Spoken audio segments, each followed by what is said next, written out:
impact the seller, not just the buyer.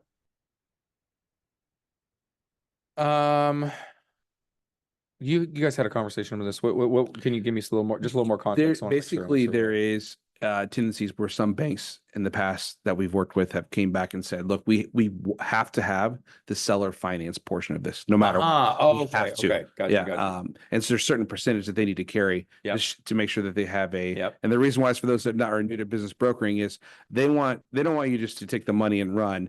They want to protect their loan. Travis is breaking my new table over there. I'm like, what's going on?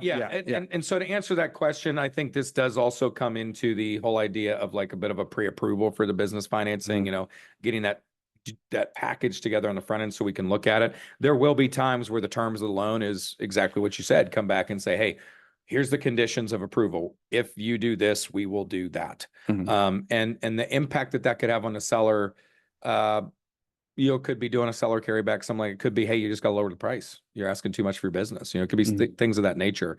And typically we try to get a third-party valuation opinion. If there is an issue, it's similar to real estate appraising. We want to make sure that the opinion of value that's being used is as accurate as possible and that it's on par for the type of industry, because every industry is different. If I go to sell a real estate company or mortgage company, I'm typically 1x valuation because that has so much to do with the annual production of the company. If I go to sell a barbecue joint, then I can get a 5-6x valuation depending on how I've built my business. So it's just everything is a little bit different depending on the industry. So what's important with that is that if you have a business that's for sale for $1 million, for example, and the bank comes back and says, we'll loan $700,000. You need to manage the expectations with your sellers and say, look, this is an opportunity to say you can still sell at $1 million, but you're risking the 300, not a bank. So the other answer is you just sell it at $700,000 and don't worry about it and get out if that's what you want. But otherwise, why don't you just stay in it? If they pay it, they pay it. If they don't, they don't. Either way, it's going to be. And you can carry that back with terms. Like it could be a second lien that has an interest rate and you're actually getting payments on it. It doesn't have to be that you're just waiting to get your 300 grand. Exactly. Or you just make the decision, you know what, I want out. I'm going to sell it for 700. Yeah, that's it. I won't worry about dealing or collecting. Yeah. Well, so that would impact the seller, but yeah. Well, we are running up. Do we have any last questions? Yeah, I got one, guys. Is there a way to combine commercial lending with like let's say consumer side, right? So let's say, like you said, $1 million business, they only could finance $700K. Do we bring in a secondary consumer loan for 300 or something of the sort, or does it have to be seller finance? So one of my favorite things to do in, something like I call it bootstrapping, right? And a lot of times you're bootstrapping when you're at these price points that we're talking about is you can absolutely bring in resources like a HELOC on a house, or you can bring in resources like some kind of a personal loan. I mean, there's a company we use called Lightstream. And Lightstream is really good. We can actually get them to issue personal loans to the tune of $80,000 to $100,000 to bring in money to contribute to the business purchase. Because keep in mind, we're looking at debt service coverage for the business. We don't care about the consumer debt in most cases for the buyer. So yeah, I mean, there's a lot of ways to get creative. Your buyer needs to be open-minded. About those things, and we'll help educate them through that process. But it's really all about starting off with, hey, there's going to be so many possibilities. Let's look at all of them. And we also want to encourage them not to hide anything. If they've got retirement assets, they've got $1 million in retirement assets. We don't necessarily want to use them, but knowing that those exist, so the consumer side of the buyer can help a lot with underwriting risk. Yeah, so I've done it before. You could take a $500,000 loan, get a $100,000 personal down payment, give you $50,000 running money. You're into this business with zero cash. Yep. And you get to this, obviously the greatest dream, right, is using banks leverages. OPM, baby. Other people's money. Other people's money. Yeah. There you go. Good stuff. Yeah. And you know what, guys, there's another big thing that I'll just mention real quick, because the whole boomer generation is retiring right now. So when we're talking to people, there's nothing wrong with asking, are there family funds available? because there's a lot of boomers that are in their 70s and now coming into their 80s. They got money Mhm. and they're not really even sure what to do with it at this Mhm. point. They've retired well, and they might be willing to throw in 50 grand, $100,000, something like that, without even requiring partnership. It's just an investment, Mhm. you know? So there's a lot of creative ways to get additional OPM funds that we're happy to bring up and talk to people about. Awesome. So, yeah. Well, you want This to take is us out? super Yeah. helpful, though. Yeah. Gosh. I just posted in your Facebook group, guys, our specific contact info. Use me as a resource. Please feel free to reach out, ask questions. We're here to help. Man, Scotty, thank you so much. You're welcome. Yeah, seriously. Has this been helpful for you guys? Very much so. Thank you very much. Very Absolutely. awesome. Yeah. you. Thanks, Scotty. Thanks, Travis, Corey. Cool. Appreciate it.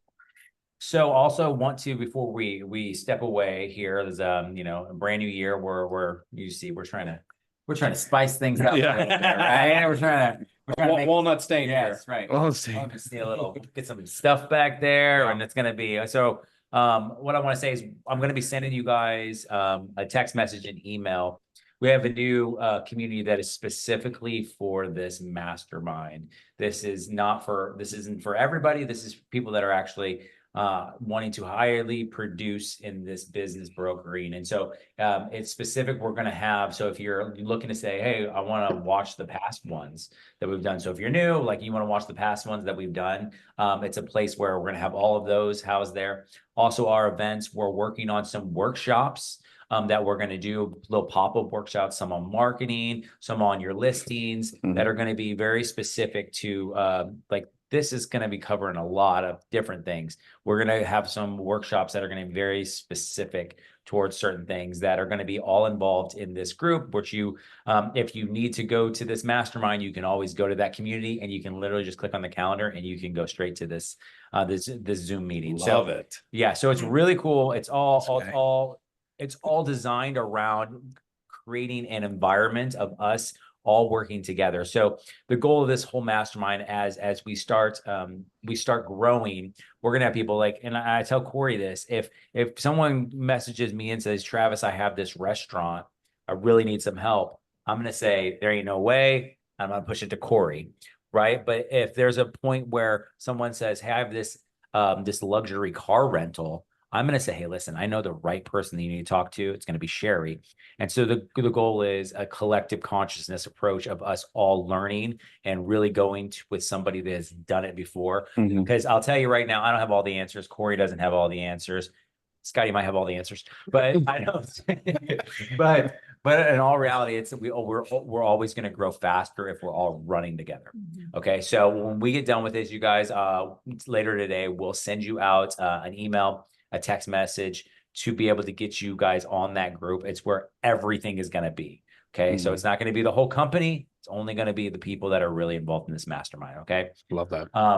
So anything else from you? No, just grateful for your guys' time. Yeah. Anybody have any deals that they're struggling with right now? I think it's really important that we at least talk about that. If you guys are dealing with something, any deals that you're just like pulling my hair out, anything that we want to discuss before we end this thing.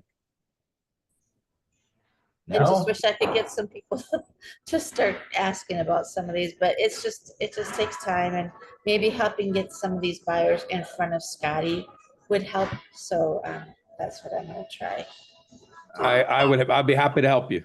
We are here to help you convert. We're here to help you have good conversations. I also just posted kind of like the top 5 rules to qualifying for a business loan. Now, keep in mind, again, it's a little dangerous for me to do this because I don't want you to look at those and say like they're hard stops.